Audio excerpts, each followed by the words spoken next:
Yo, what is up, y'all? Last week I posted a question on my Instagram and my Facebook asking people what their number one struggle is with weight loss. And the majority of people said that it was consistency. You know, sticking to a meal plan and just ride it out until they see results, right? So today is just gonna be my response to the issue, the things that I've learned and the things that I found out about consistency, and how I can hopefully help you all implement these things into your life and see some major results. Okay, cool. So here we go. The number one recommendation that I have is to take ownership of where you are today.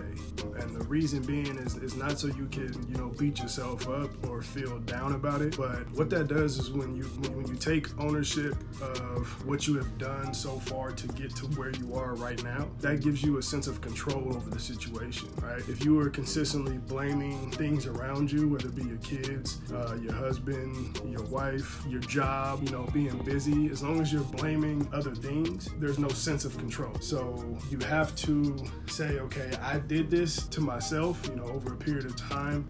I created a system that got me to where I am today. So by taking control of that, what you can do now is say, well, I got myself this far, I can get myself back. We as humans, we love being in control of things, right? Imagine if, if you could control the things around you, you would think life would be a lot easier or better based on your terms. And just naturally, it feels good to have control over something. So once you take ownership of this and you say, okay, I got myself here, now you have control over getting yourself out. So that's number one. Take control, realize that you did it to yourself, and don't beat yourself up. That's not what that's about. It's just about taking control of the situation and not letting other things outside of you dictate your gains or lack of, okay? It's your decision always. Number two is environment. So I read a book, by Dan Hardy. It's called The Compound Effect. And I've read a bunch of different self-help books and psychology books and stuff like that.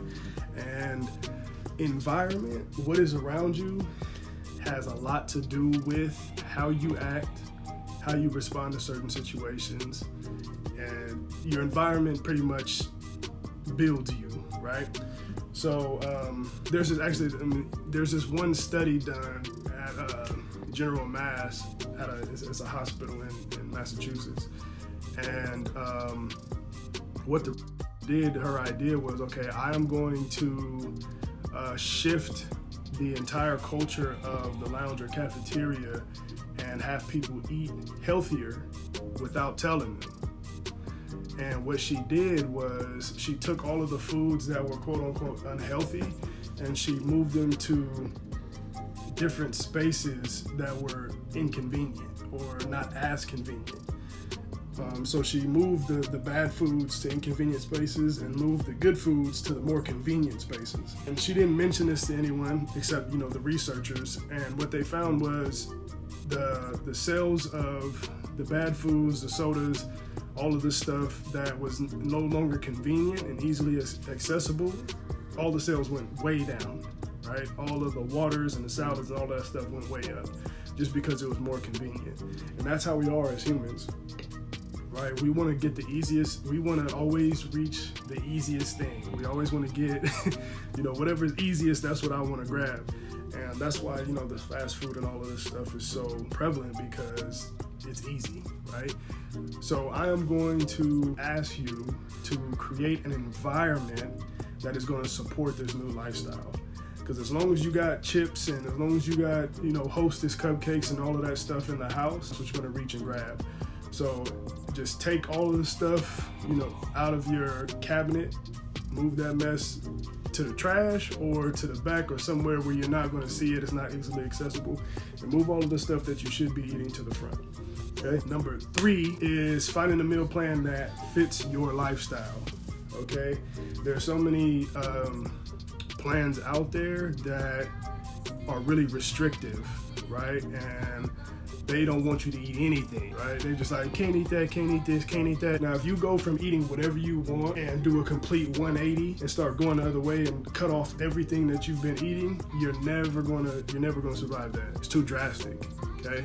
So I do suggest you slowly, taking foods out of your diet, but never cut it completely. As long as you are eating less calories than you are using, you're going to lose weight for the most part. Okay, not in every situation, but for the most part, you burn more calories than you eat, you're gonna lose weight. Just different people are able to stick with different things based on the foods that they like to eat. If you like to eat fatty foods, maybe keto for a period of time is good for you. I ain't gonna say that. Keto for a period of time is good for you. Okay, maybe if carb cycling works for you and you like to eat a carb heavy diet, then do that. But what you really need to focus on is how much of the food you're actually eating. Okay, because even if you overeat healthy foods, you're still going to either gain or stay where you are. Burn more than you eat. And there's this huge thing about, if it fits your macros. Okay, I don't 100% agree with that, because the quality of the food that you put into your body is going to either make it more efficient or less efficient, right? That's kind of like putting the base model of gas into a luxury car, right? You should be putting a premium in there. I mean, it's still going to run. It's just not going to run as efficiently, right? So think about that, because that's what food is fuel to your body. So think about that in terms of quality of food and stuff like that. And then a lot of this processed food is also just, it's not nutrient dense, right? So you can eat a bag of chips that's 600 calories and be hungry 5 minutes later, as opposed to eating 4 to 5 ounces of chicken. You're gonna be full for a longer period of time because your body has to digest it and all of that stuff, right? So think about the quality of food that you're eating. Number 4 is measuring progress. So in my experience, progress correlates with motivation. The more progress you see, the more motivated you'll be to continue whatever it is that you're doing. Okay, so how I suggest that you measure this: get a scale, weigh yourself. If you don't know where you are starting at, you can have no clue where you're going to finish. And if you don't know where you're starting at, you're probably not going to finish, right? So weigh yourself consistently. Okay, don't wait 4 or 5 days to weigh yourself, because the scale might shock you. And just get your mind out of it's all about a number, because it's just really not, right? It's just a way to measure progress. That's it. I don't want you getting on the scale saying, oh my God, I'm so fat, or oh, I'm so this or that. That's not what the scale is for. It's simply a metric to use. Hey, that's it. That's it. It's just a number. All right. Number 2 is use a measuring tape. What I would do is I would wrap the tape around your midsection, cover up your belly button, right, and wrap it around, and then measure that, once a week. If you're a beginner, maybe once a month if you're a little more advanced, because that's another way of measuring. Number 3 is take pictures. Don't take pictures that got your full body covered up and you can't see nothing, right? Take some revealing pictures, because you may not feel it, but you gonna see it when it starts to come off. Other ways you can measure is sleep quality, your energy levels. There are a bunch of different ways that you can measure progress. And I would suggest that you find as many ways to measure your progress as you can, because the more ways that you have to measure, and as long as you keep track, of course, the more ways you have to measure, the more motivated you will be once you see or feel the results, okay? And that's pretty much it. So to summarize it: 1, take ownership, okay?